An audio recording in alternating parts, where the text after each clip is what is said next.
Ya Salam TV. Bismillahirrahmanirrahim. Alhamdulillah Rabbil alamin, wassalatu wassalam ala sayyidina Muhammadin sallallahu alayhi wa ala alihi wa sahbihi ajma'in, amma ba'd.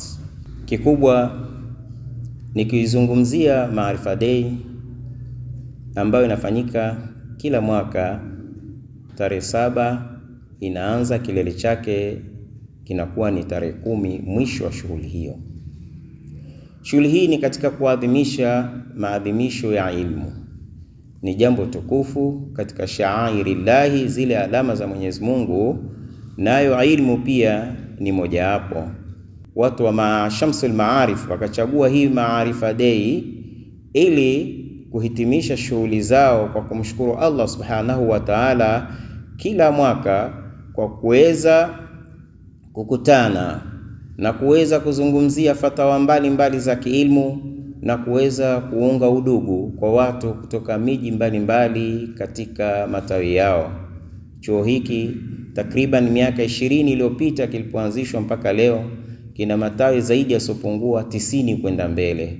Kwa hiyo watu kama hawa wanapokutana, udugu huongezeka, imani huzidi, na watu hutanuana mawazo kwa aina mbalimbali za kibiashara, uchumi, mpaka utulivu wa nchi yetu.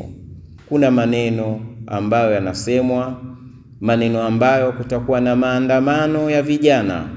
Sisi tuwaambia wakazi wa Tanga na wapenzi wa dini ya Allah Subhanahu wa Ta'ala, maandamano hayo hayatohusiana na sherehe za Shamsul Maarif Day.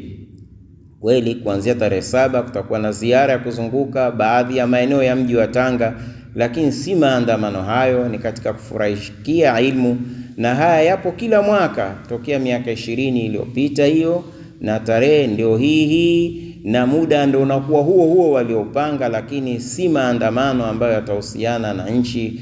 Kwa hiyo tuwaambia ndugu zetu wale jirani ya Tanzania, ndani ya Tanzania, waje, kuna amani na kuna utulivu. Hilo halihusiani, ni tarehe ambayo imeikuta sherehe hii ya Shamsul Maarifa Day. Kwa hiyo ndugu zangu Waislamu, hili twasema Tanga ni amani, Tanga ni tulivu. Njooni kwa wingi kama mnavyokuja katika kuhudhuria sherehe hizi za Maarifa Day ambazo huchukua watu wengi. Tukizungumzia asili ya maarifa ni tamta. Kwa hiyo maarifa ina watu wengi mno kushinda chuo chochote cha hapa Tanga katika taasisi. Kwa hiyo njooni, kuna utulivu, kuna na amani. Na lau hii miaka aliondoka almarhum mwenyewe Sheikh Muhammad Abubakar al-Burhani, lau kama Mwenyezi Mungu ni kitu ambacho hakiwezekani aje ikuta maarifa kwa wakati huu jinsi ilivyo, mwenyewe ingeshangaa.